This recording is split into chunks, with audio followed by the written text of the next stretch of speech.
Muy bien, hermanos. Ok, vamos a seguir adelante. Si ya tienes eso apuntado. Una cosa que no expliqué es la traducción de estas formas. Y también lo que son. Si miras, tenemos las formas, yo simplemente no incluí los títulos, pero la forma de on es presente en el nominativo, eso ontos es genitivo, onti, dativo, onta, acusativo, etc. Como cualquier otro. Y vamos a ver que tienen ambas naturalezas de adjetivo, por esa razón va a ser declinado en nominativo, genitivo, etc. Pero también tiene elementos verbales, por eso tiene presente, tiene tiempo, tiene voz. Y por eso van a ver una gran cantidad de terminaciones. Pero muchos siguen el patrón de lo que estás memorizando en on, ontes, onti, etc.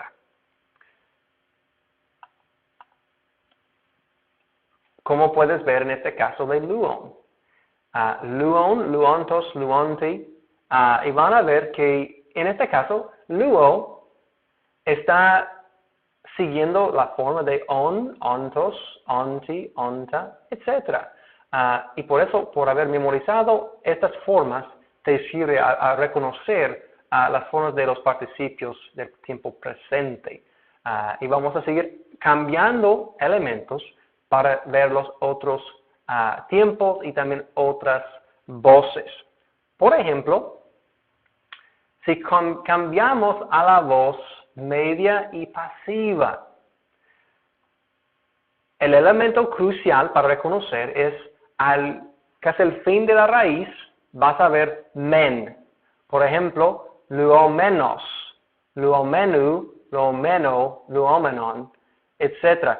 Sencillamente siguen las terminaciones en azul como primera y segunda declinación, normal, os, u, o, y la femenina, eis, ein, etc.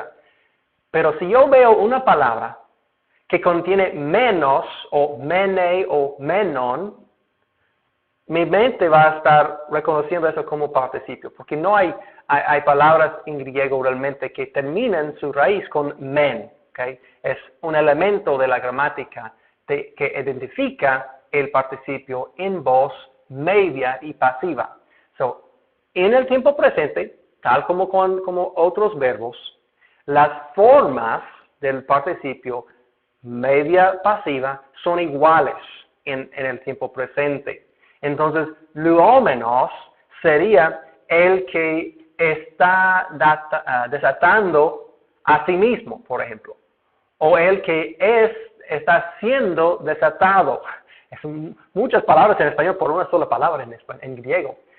Entonces, vamos a ver que, otra vez, dependiendo del contexto, siendo desatado, algo así, es una forma de traducir esta palabra en pasivo. So, van a ver más adelante otros tiempos en la lección 17, pero por el momento puedes ver estas formas de menos, menu, meno, etc. Y si puedes reconocer men, ya lo tienes por lo menos en un nivel que puedes identificar cuando aparecen palabras que son participios en voz media o pasiva. Muy bien. Regresando a la idea, y voy a añadir más formas en la próxima lección, pero yo creo que eso es suficiente para ahora. Vamos a regresar a la función. Otra vez, como dije, hay dos partes, parte adjetival y parte verbal. En cuanto a la parte adjetival, normalmente los participios califican o describen un sustantivo y también con artículo pueden funcionar como sustantivo. El llamado, el creyendo. Y vamos a traducir eso como el que llama o el que cree. Vamos a usar esta tercera opción de traducción de una cláusula relativa. Pero en griego, ellos dirían el creyendo. Vamos a ver un ejemplo de eso ahorita. Pero con el artículo se funciona como sustantivo. Pero también la parte verbal, vamos a ver que demuestra tiempo, manera, causa, condición y contesta la pregunta cómo o cuándo. Y vamos a meternos en el estudio de esta parte verbal en la próxima lección. Hoy vamos a enfocar nuestro tiempo en la parte como adjetivo. Aquí es un ejemplo. En la historia del nacimiento de Jesús, dice que Herodes llamó a los magos y indagó de ellos el tiempo de la estrella que brillaba en Mateo 2:7. Nota este verbo, phenomenú, ¿ok? ¿Reconoces que eso es un participio? Nota la forma men. Entonces, phainomai es un verbo que significa brilla. En este caso es tal como otros verbos que utilizan formas del medio pasivo, pero en su sentido son activos. ¿Qué tipo de verbo es? ¿Recuerdas hace mucho tiempo de que hemos hablado de este tipo de verbo? Son verbos defectivos o deponentes, que tienen formas que son de voz media o voz pasiva, pero su función es activa. So, brillar es activa en sentido. So, eso es lo que está pasando aquí. Y aplica también cuando están en forma de participio. Bueno, entonces la estrella brillando, literalmente sería la traducción. Pero es más fácil y más entendible en español si se traduce que brillaba. Legómenos, otra vez, tenemos men, el que es llamado. Meno es del verbo lego, el que está siendo llamado Cristo. Y nota que es simplemente describiendo y funciona tal como adjetivo. El que es llamado el Cristo, está describiendo el Cristo. Tal como en este primer ejemplo, la estrella brillaba y concuerda en género y número, tal como otros adjetivos. Esta tercera oración, hermanos, agape menoi, amados por Dios. Otra vez, en este caso es en voz pasiva, siendo amados, hupotutheu, por Dios. Tenemos hupo y el agente en genitivo, por Dios, en 1 Tesalonicenses 1:4. So, tenemos el participio siendo amados, es la idea.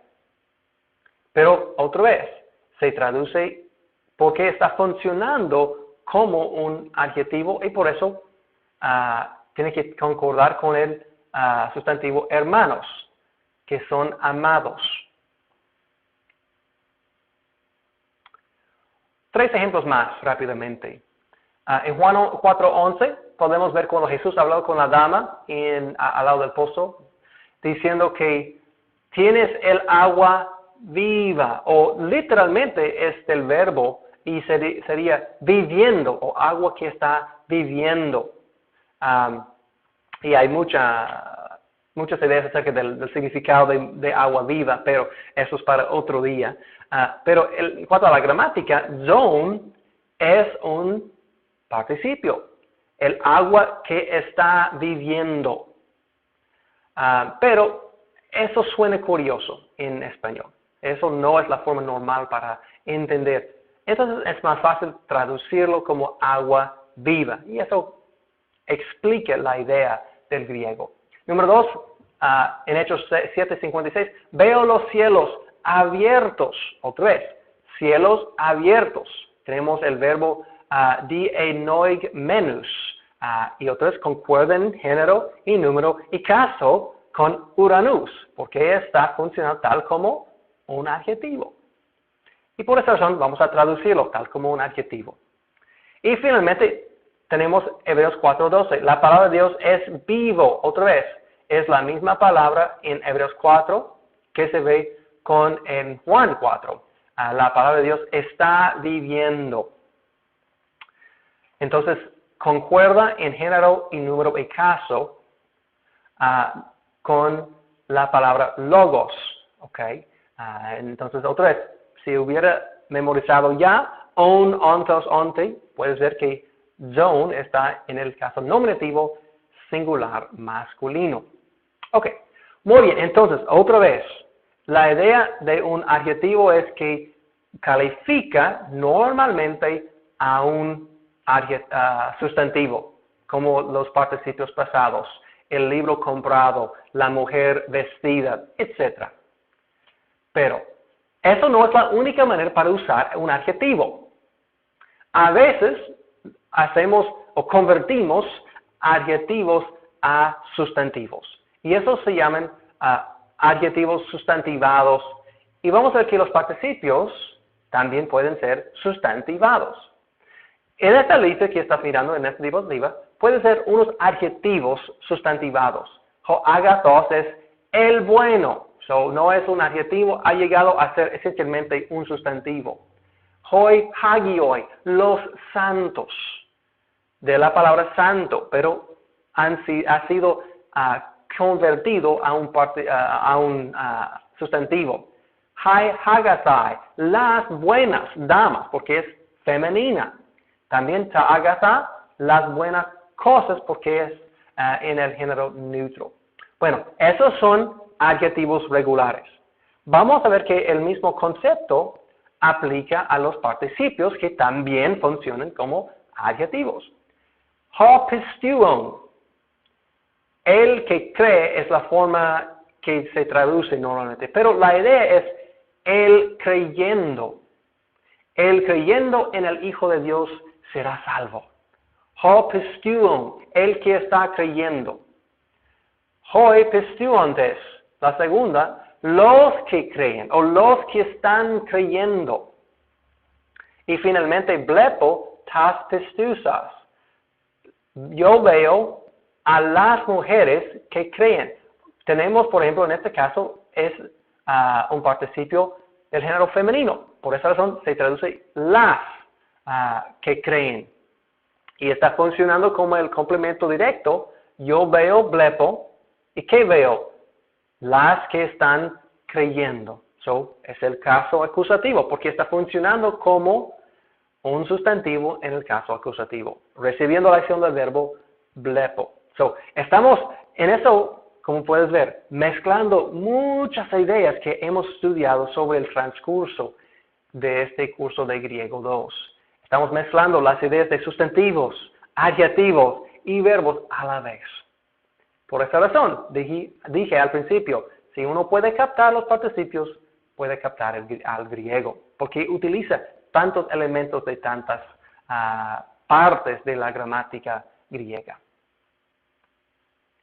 Ok, repasando rápidamente. Cuando un participio tiene un artículo definido, se usa como un adjetivo. Okay, vamos a ver que, aunque tiene las dos naturalezas, de verbal y adjetival, cuando trae artículo, siempre es adjetivo. Eso puede ayudarte cuando estás traduciendo. Si veas un participio griego con artículo enfrente, como que vimos aquí en esta diapositiva, tas pistusantas o hoi pistuon, ho pistuon, etc., van a ver que está funcionando como adjetivo, aunque es a veces adjetivo sustantivado. Cuando se usa un participio como adjetivo, hay unas traducciones normales. Se traduce con un participio español. Amados, abierto, vivo. O también se traduce también con un pronombre relativo. El que, la que. O finalmente, es necesario traducirlo como un adjetivo típico, como vivo o viva. Entonces, cuando ves una ocurrencia de un participio funcionando como adjetivo, esas son las tres formas más naturales para traducir este participio al español. Ok, muy bien. Y eso es realmente la función como adjetivo. Y eso es la expresión básica de un participio funcional como adjetivo. Entonces quiero tomar un receso de la gramática por un momento, porque yo sé que es muy estresante. Quiero darnos otra vez un tesoro de griego. ¿Okay? Y es la palabra que usamos frecuentemente hoy en día. Es la palabra cristiano o cristianos. En griego, cristianos. Esta palabra es una palabra híbrida. Es parte griego y parte latín. Entonces, no sabías que estás aprendiendo también un poco de latín hoy.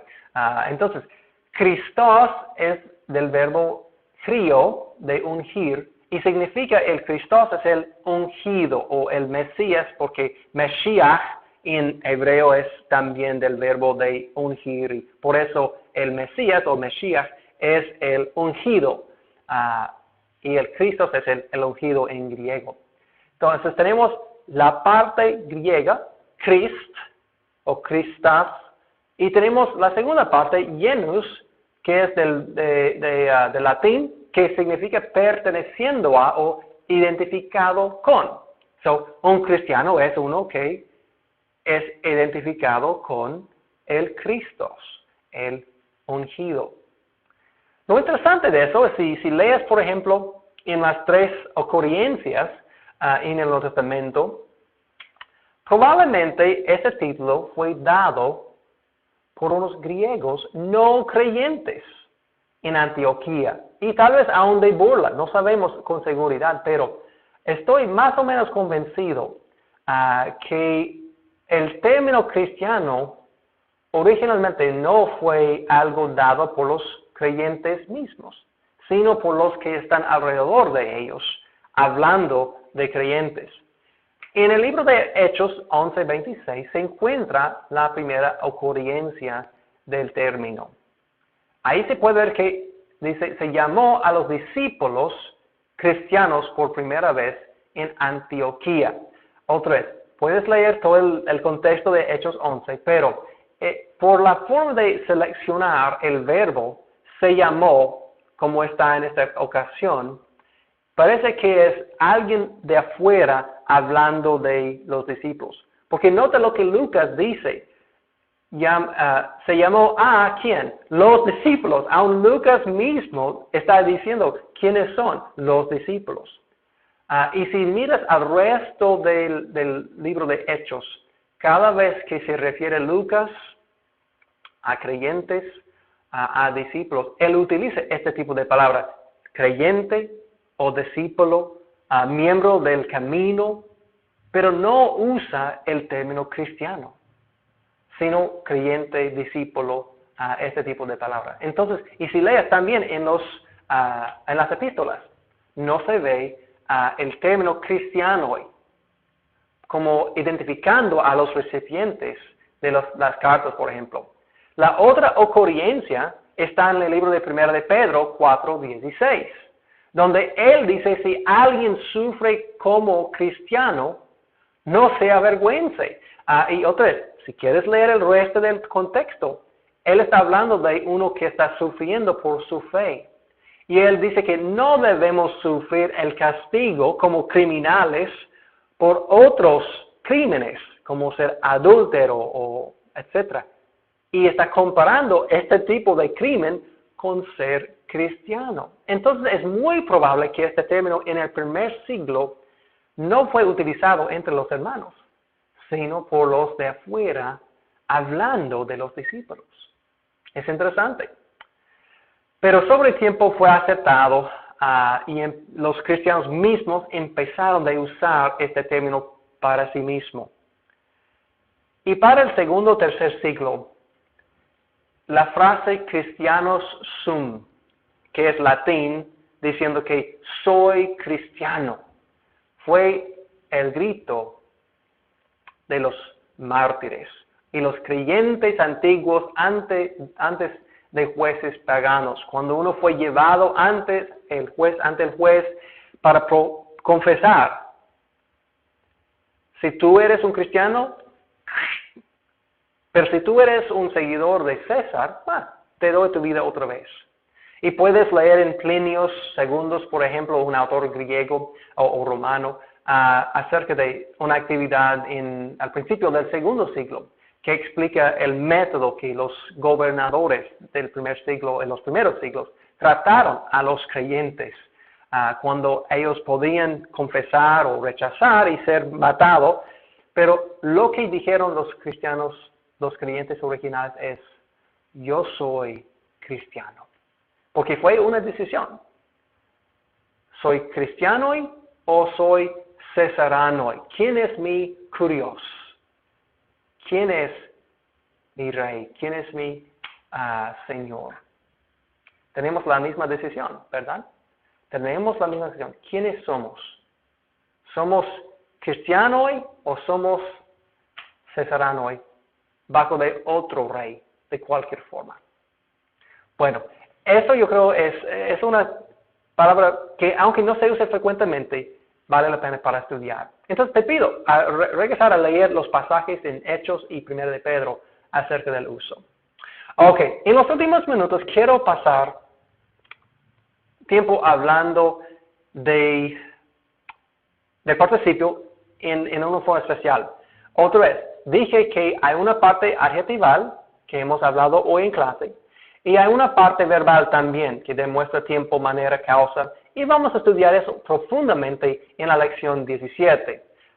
Pero para hoy quiero hablar de un uso especial, okay, porque técnicamente cae bajo de la parte verbal, pero quiero introducirlo aquí porque es poco distinto del uso típico del participio cuando se usa como un verbo o adverbio.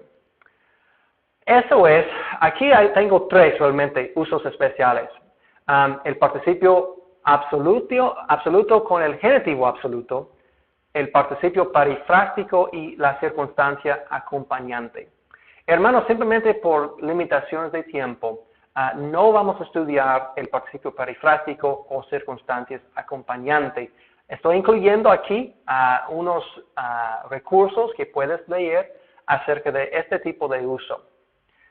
Para el resto de la clase de hoy quiero mirar al genitivo absoluto, que está conectado con el participio absoluto. Y te permito copiar estos lugares donde puedes mirar para más información acerca de los otros usos.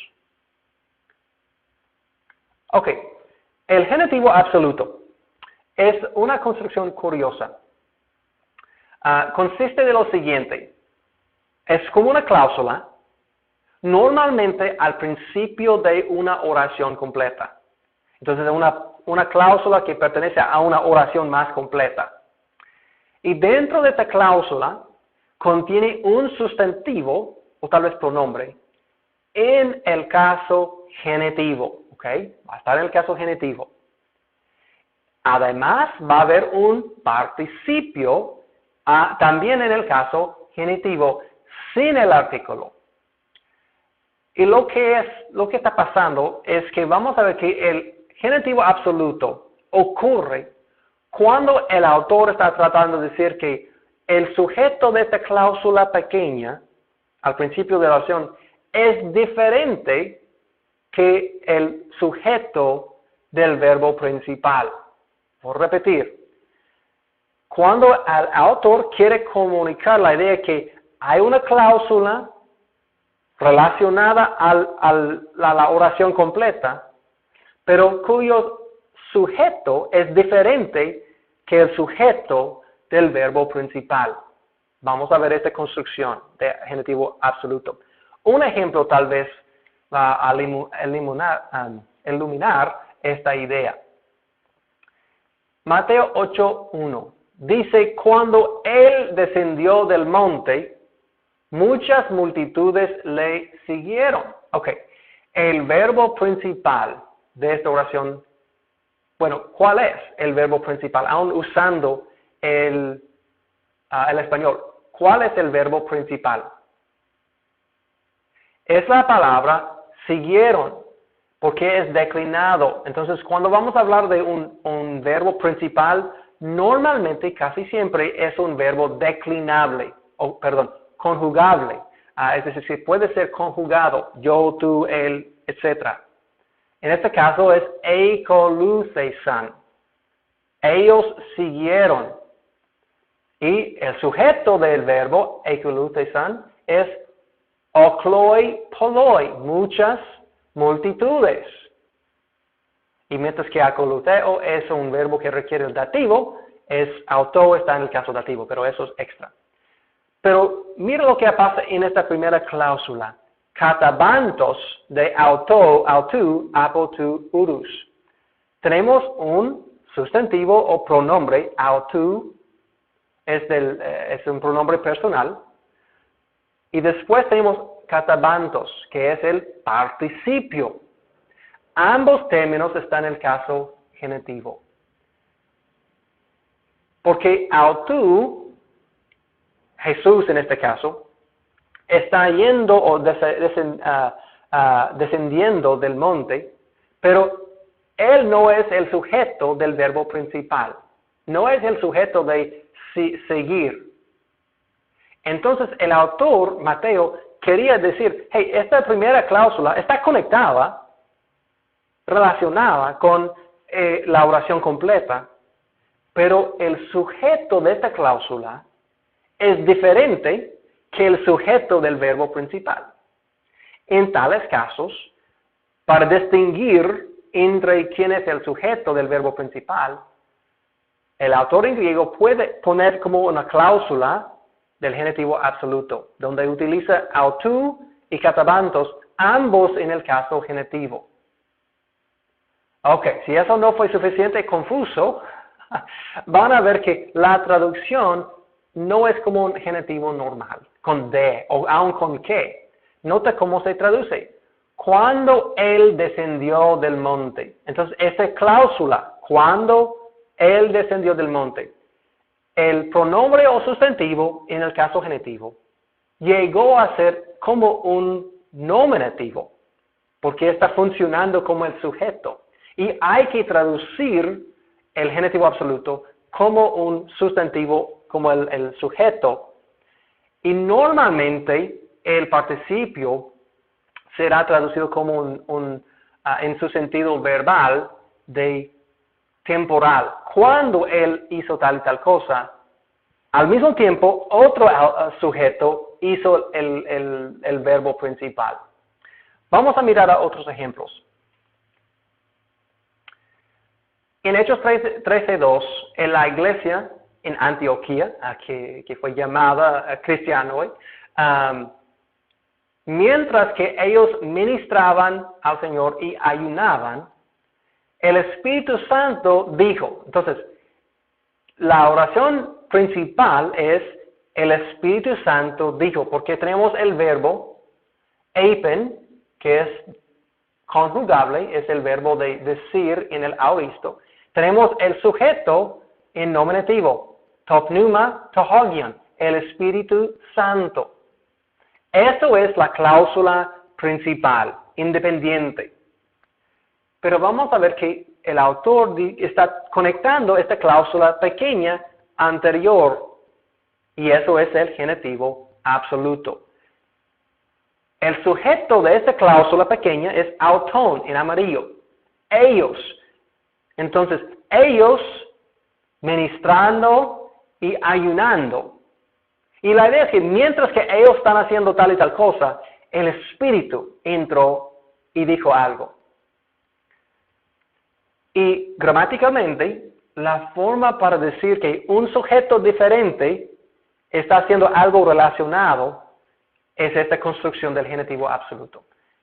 El sujeto llega a ser en el genitivo y también hay un participio que también está en el genitivo. En este caso hay dos. Ministrando, leitorgunton, y ayunando, neistuonton. Ambos son participios en el caso genitivo.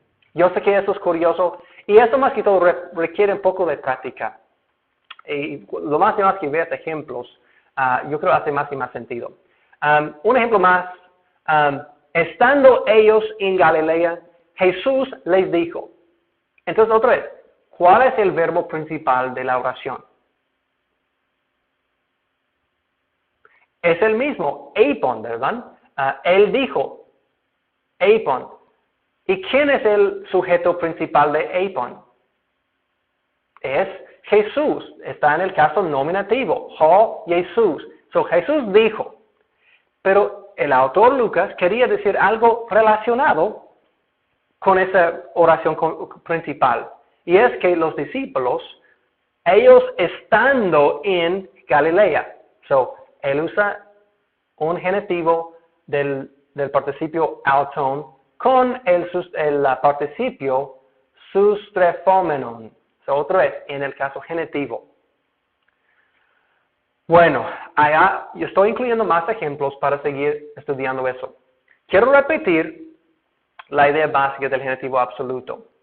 Número 1, la construcción está normalmente al principio de la oración. Hay muy pocos ejemplos cuando está más en la mitad de la oración. Normalmente está al principio de la oración.